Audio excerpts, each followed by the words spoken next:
Hello and welcome to Viewer TV's News Live. My name is Phillips Levin. First, let's look at the headlines. President Buhari commissions Gombe Kumo Billeri Kaltungo Highway. And also, experts kick as unemployed Nigerians hit 23 million. And away from Nigeria, UN condemns Ethiopia's strike that hit kindergarten. And now the news in detail. President Muhammadu Buhari has commissioned the Gombe Kumo Billeri Kaltungo Highway in Gombe State, northeast Nigeria. The highway links three states of Gombe, Taraba, and Adamawa, representing the president at the ceremony. The Minister of Communications and Digital Economy, Isa Pantami, described the 66-kilometer road as a strategic project aimed at improving the nation's road infrastructure. He assured that he will support the ease of doing business, create jobs, and entrench a prosperous economic environment in line with the administration's commitment to eradicate poverty among its citizens. The Nigerian leader, while commending the capacity and patriotism of citizens who put in their best talent and resources in the construction process, also urged them to avoid the abuse and misuse of the infrastructure and observe all road regulations, particularly the maximum speed limit of 100 kilometers per hour. The number of unemployed individuals in the country has hit 23 million, a report by Jobberman in collaboration with Young African Works and MasterCard Foundation has shown. In the report titled Unmaxing the Barriers of Women Participating in Nigeria's Labor Market, Jobberman states that Nigeria's active population was 122 million out of a total population of over 200 million. The report further showed that 62 million of the active population are women and 60 million are men. The total number of individuals in the labor force was fixed at 70 million, 30 million women and 40 million men, according to the National Bureau of Statistics. The labor force population covers all persons aged 15 to 64 years who are willing and able to work regardless of whether or not they have a job. Overall, the rate of unemployment in the country has been following an increasing trend. The unemployment rate in Nigeria was estimated to reach 33% in 2022, according to statistics. This figure was projected to be at 32.5% in the preceding year. Chronological data shows that the unemployment rate in Nigeria rose constantly in the past years. In the fourth quarter of 2020, over the 33% of the labor force was unemployed. According to data, the National Broadcasting Commission has suspended the shutdown of indebted broadcast stations in the country. The Director General of the NBC, Balarabe Ilela, had on August 19th directed the African Independent Television, Silverbird Television, and over 40 other electronic media outfits, including the broadcasting corporations run by various states' government, to shut down their operations within 24 hours over debt amounting to 2.6 billion naira. Now, Ilela had noted that some of the affected stations had not renewed their licenses since 2015 and warned them to do so in 30 days to avoid sanction. But the decisions attracted a backlash from stakeholders in the industry and other organizations, including the Nigerian Union of Journalists, Guild of Editors, and the Socio-Economic Rights and Accountability Project, which reportedly instituted a suit against the President, Muhammadu Buhari, and the NBC over an alleged arbitrary use of the NBC Act and Broadcasting Code to threaten, revoke, and shut down broadcast stations in the country. But the NBC, in a statement titled Temporary Suspension and signed by the DG, said it suspended the shutdown following the positive responses it received from the debtor licenses, while commending relevant stakeholders for their responses. The Commission, however, stated that it will always act in line with extant laws.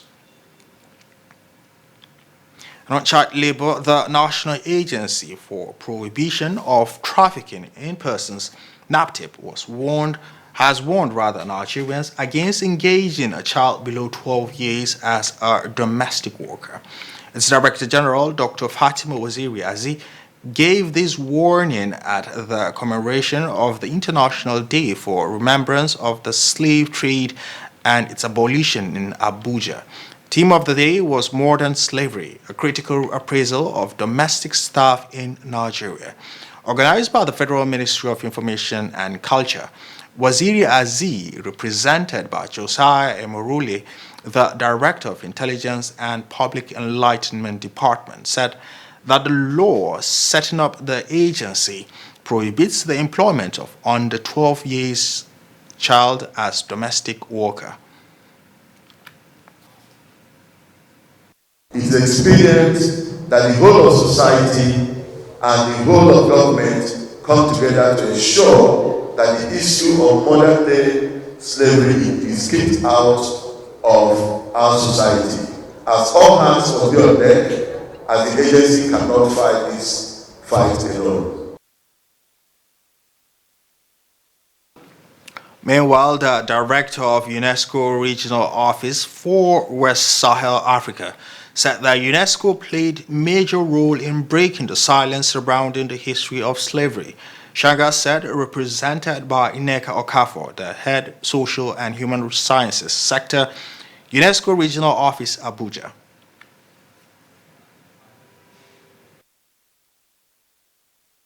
UNESCO also supports and creates safe platforms for young people and educators to have conversations through research on new forms of slavery linked with globalization and cultivating an anti-racism partnership to enhance intercultural dialogues, inclusion, and diversity, and promoting regional and national integration.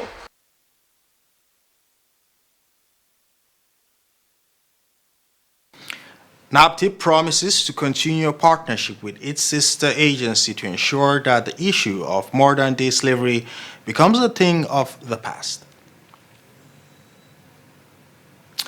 Li Zuda, Cultural Counselor, Chinese Cultural Center, Abuja, has called for urgent collaborative efforts to end domestic staff slavery and every other form of modern-day slavery. Lee made the call in Abuja at the commemoration of the 2022 International Day for Remembrance of Slave Trade and its abolition, organized by the Federal Ministry of Information and Culture. Lee said that China remained committed to standing with Nigeria to fight the scourge and create awareness, especially on domestic help slavery and the modern-day form of slave trade.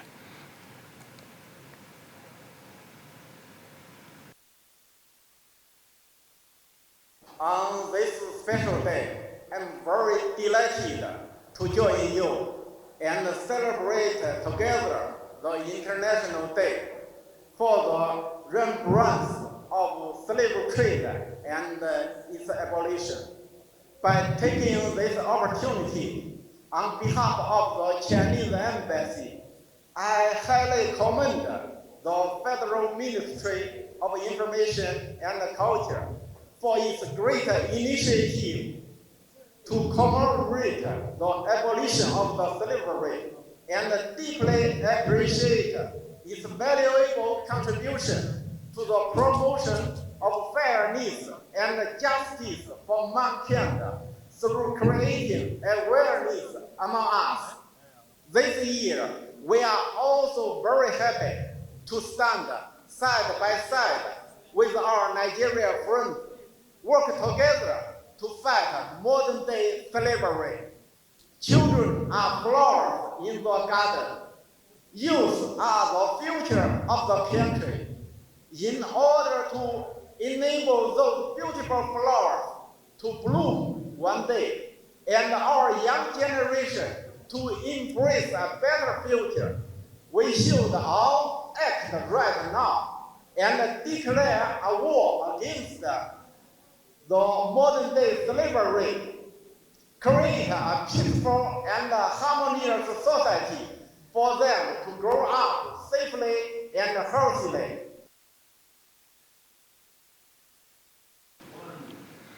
Some victims of domestic servitude who shared their ordeal said they were fortunate to have survived in the hands of their oppressors, who were supposedly their relatives and guardians.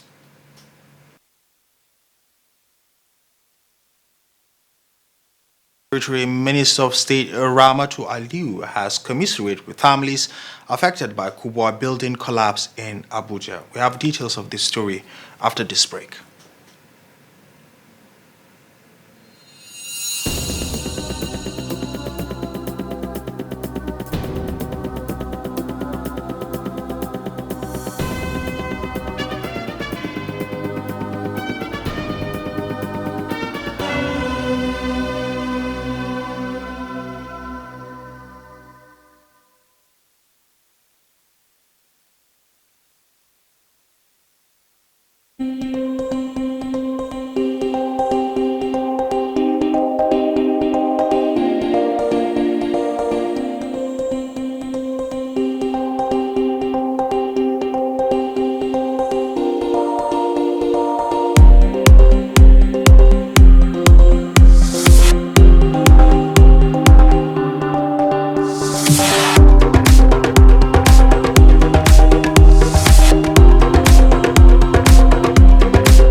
Welcome to News Plus on Viewer Television. I am Charles Doke.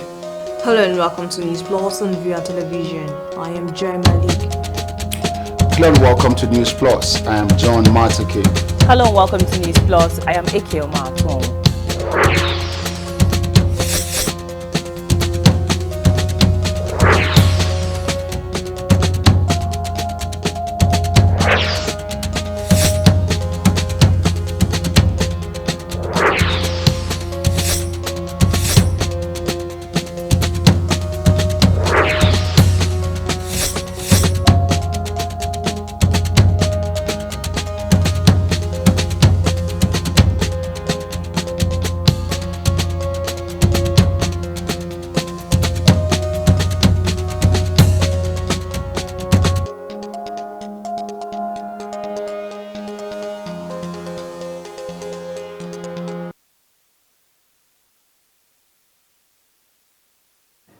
In this 21st century, where all the information we need is now in the palm of our hands. News from around the world, entertainment, celebrity gossip, sports, and much more.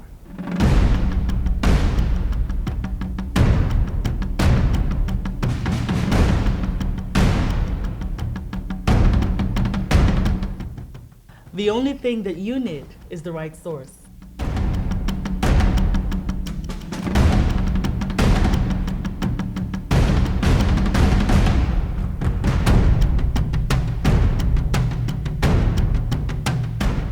Viewer TV is now on the go. Simply check us out on our social media pages on Facebook, Instagram, YouTube, and Twitter for all the information you need.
Well, how good to know you're still with us on News Live. Now, if you are just joining us, here is a recap of our top stories.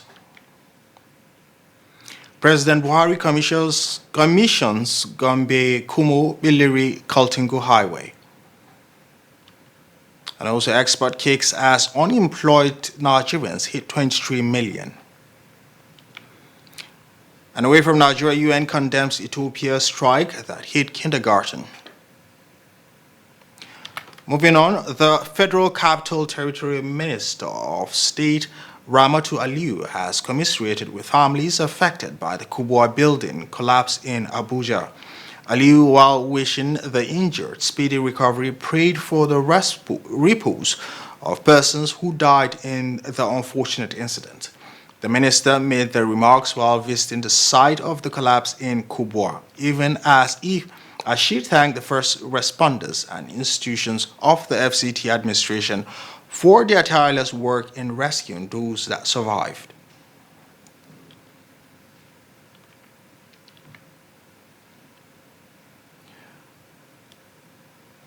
Two supernumerary police officers have been suspended by the Nigerian police force for discreditably conduct and violation of the forced social media policy. Force Public Relations Officer Olumiyiwa Adejobi said in a statement that officers, both female, were suspended with immediate effect for breach of the provision of the Police Act 2020 and the Nigerian Police Guidelines for recruitment, promotion, discipline of supernumerary police, the SPY 2013, by the Inspector General of Police. As captured in the video posted by one of the officers, Adejobi identified the officer as Obeys Blessing and Obeys Emanuela.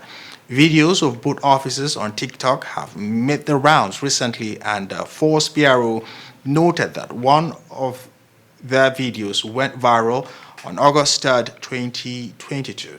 He said in the video the officers adorned themselves in conventional police uniforms contrary to the code regulating the spy service. One of them similarly adorned the rank of superintendent of police, which is contrary to extant laws. An NGO, Tabitha Kumi Foundation, has urged schools to include menstrual hygiene management in their development plans to cater for menstrual needs of girls during school hours. The foundation's executive director, Tayo Erinle, made the call in Abuja at the end-line dissemination meeting on the impact assessment of the Always Keeping Girls in School project, sponsored by Procter & Gamble. According to her, the outcome of the project has helped to boost the confidence of schoolgirls in discussing issues regarding their menstruation and increase retention of marginalized girls in schools due to use of pads and other menstrual hygiene products.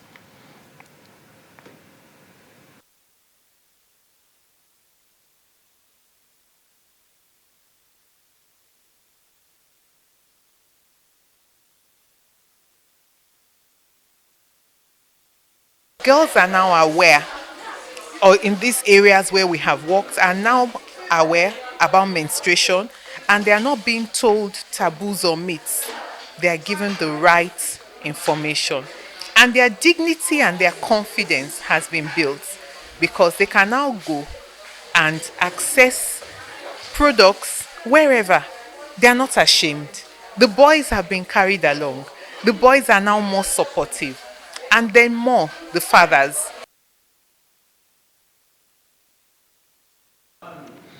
Also, a menstrual hygiene management consultant, Victoria Aliogena, advocated the continued involvement of boys and men in menstrual hygiene management sensitization, as they were important in providing support to girls to remain in school. We have found situation where girls stay out of school because of the boys, because they make fun of them. So they are always watching. In fact, some boys calculate certain girls' menstrual cycle They calculate it and they mark those girls. That is the truth. And so those girls keep away from school, but bringing them on board and making them feel that they are important too, and that this is a circle that we all are in. And if we all work together, then we have a better outcome for our tomorrow.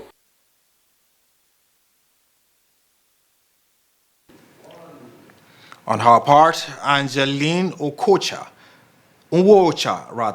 representative of the Ministry of Women Affairs, said due to the vulnerable nature of girl child, it was fundamental for all stakeholders to take the hygiene management of girls as a priority.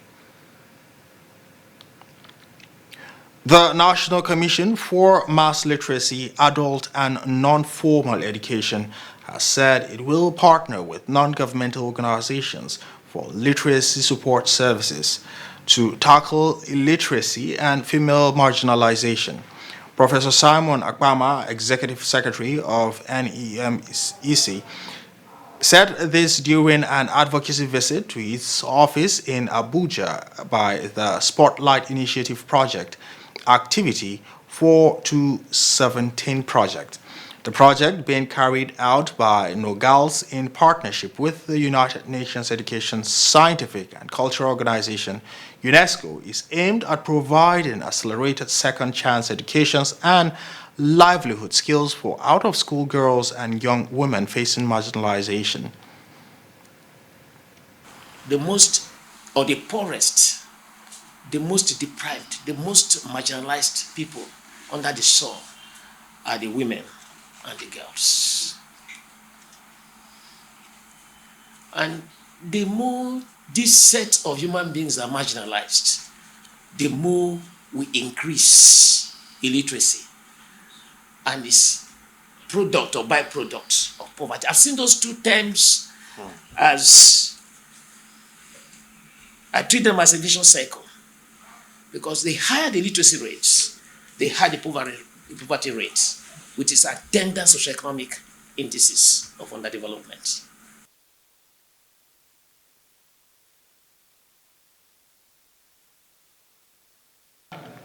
Noah Emmanuel, Nogal's president, said the aim of the advocacy visit to NMEC was to seek support for the project that targets empowering 10,000 women and girls.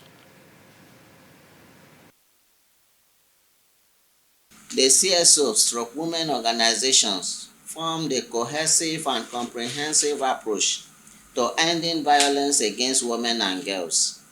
This is because this is being implemented in 8 African countries, including Nigeria.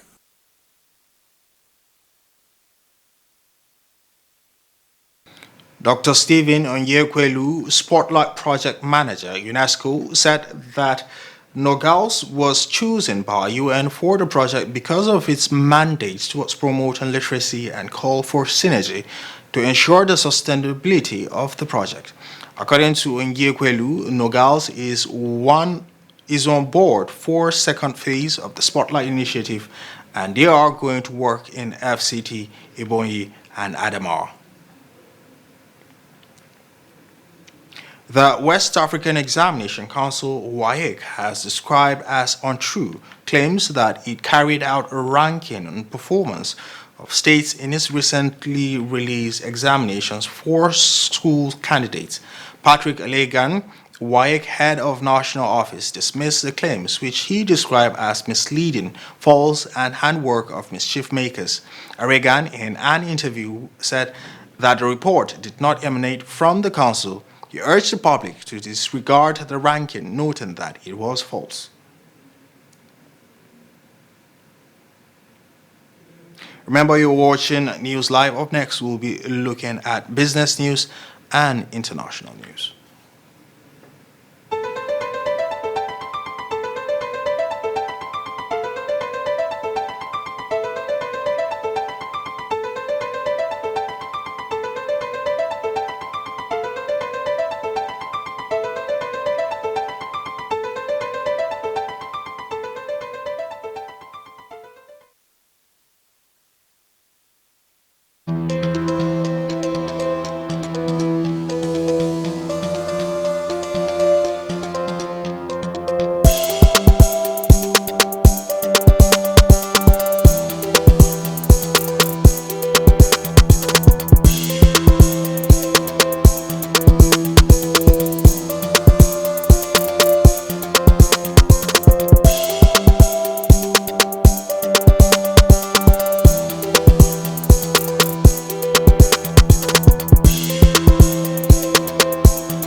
And on Business Today, the Central Bank of Nigeria has released $265 million to airlines operating in the country to settle outstanding ticket sales to check a brewing crisis in the country's aviation sector.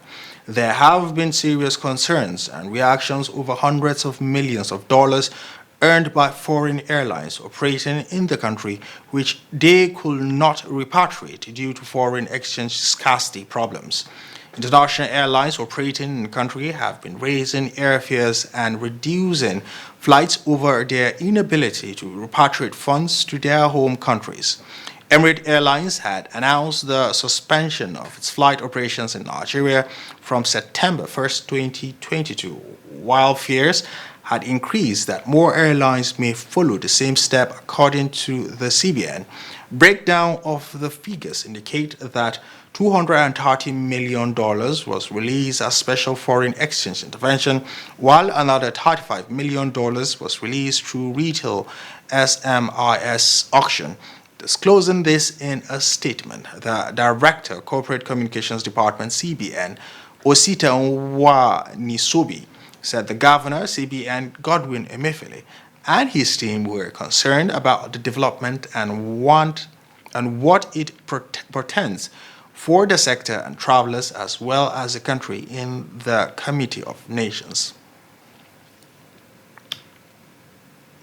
High inflationary trend has hit the Nigerian economy hard, slowing the gross domestic product growth rate to 3.54% in the second quarter of 2022 from 5.01% in the corresponding period of 2021. According to the GDP report released by the National Bureau of Statistics, inflation and COVID-19 impacted negatively on the Nigerian economic growth rate within the period under review. A slower economic growth means lower activities within the period. The statistics body noted that the recent inflationary trend had adversely impacted the second quarter 2022 performance. Nigeria's headline inflation rate increased to 19.64% on a year-on-year basis in July 2022, the highest since 2005. This was 2.27 percent points higher compared to the rate recorded in July 2021, which was 17.38%. But the statistic body said that the newly released second quarter 2022 growth rate decreased by 1.47 percent points from 5.01% growth rate recorded in second quarter 2021 and increased by 0.44 percent points relative to 3.11% in first quarter 2022. The federal government has unveiled the new National Agricultural Technology and Innovative Policy 2022 to 2027 to guide and enhance agribusiness activities across the country. At the unveiling of the policy document in Abuja, the United States Agency for International Development announced that the U.S. government will provide $55 million to support Nigeria in mitigating the effect of global food crisis. Speaking at the event, the Minister of Agriculture and Rural Development, Mahmoud Abakar, said the initiative will enhance the adoption of new technologies by small-scale farmers to boost food production for local consumption and export. Meanwhile, the Deputy Mission Director, USAID, Sarah Wart, said the NAPTIP came at a critical time as Nigeria and the world were facing the worst food security crisis overseen in years, stressing that food, fuel, and fertilizer prices have risen sharply over the last years. Transactions on the equities market ended in gains on Friday as the benchmark index appreciates further by 0.04% to close at 49,682.15 points as against 49,661.87 on Thursday. Similarly, the market capitalization rose by 11 billion naira to close the day at 26 28,796 trillion naira compared to 26,785 trillion naira at the close of trading the previous day.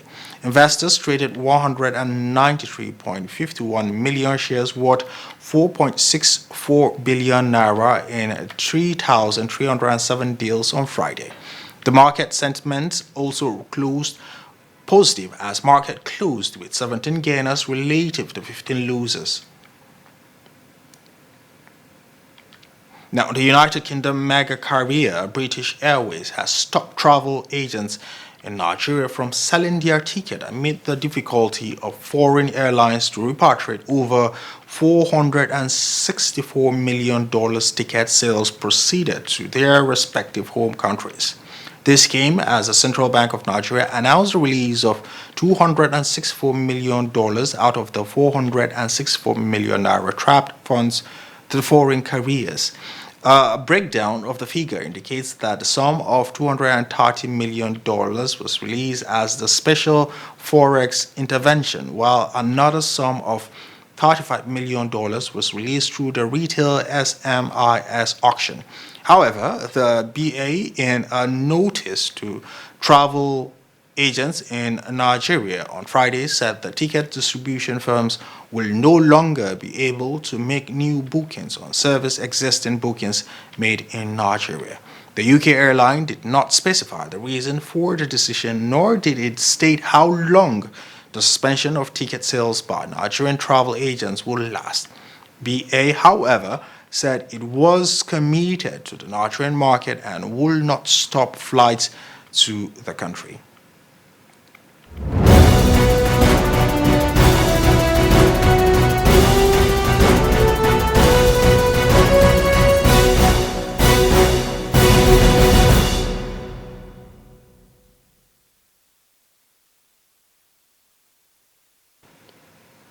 And away from Nigeria, the UN Children's Agency UNICEF has condemned an Ethiopian airstrike that hit a kindergarten in the rebel-held Tigray region, killing at least 4 people, including 2 children.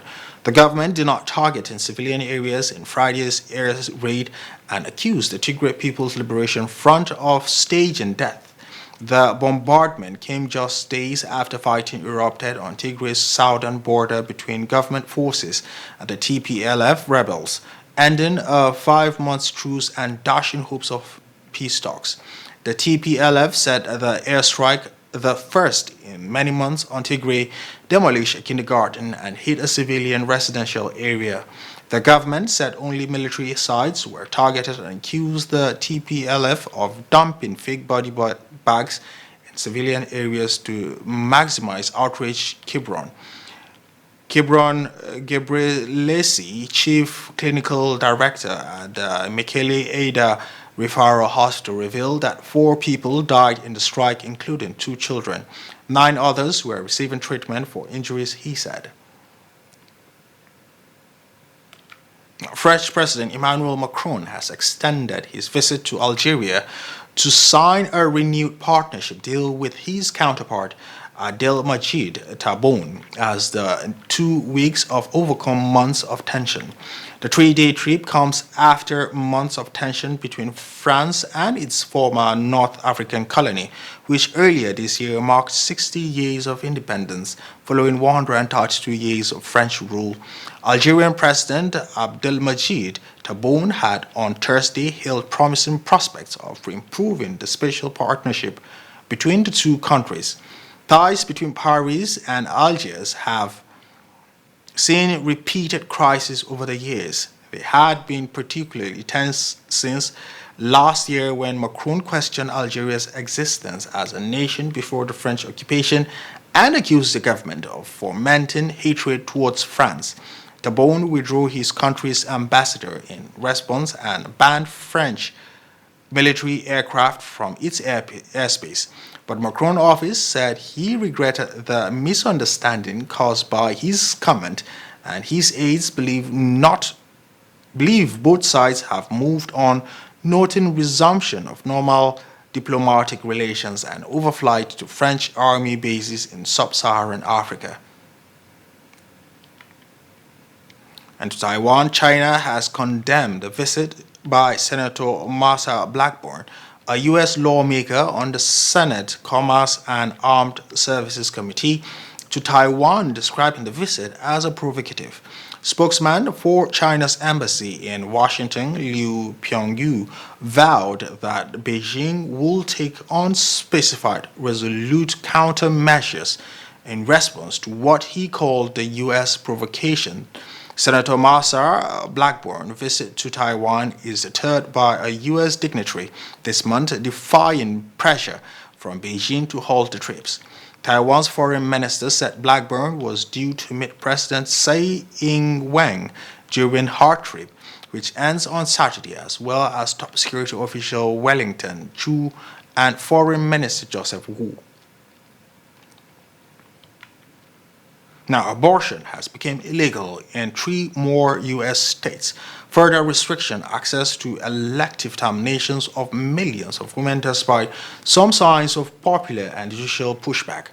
2 months after the Supreme Court struck down the constitutional right to abortion, nearly 21 million women have already lost access to the procedure in their home states, according to an analysis by the Washington Post.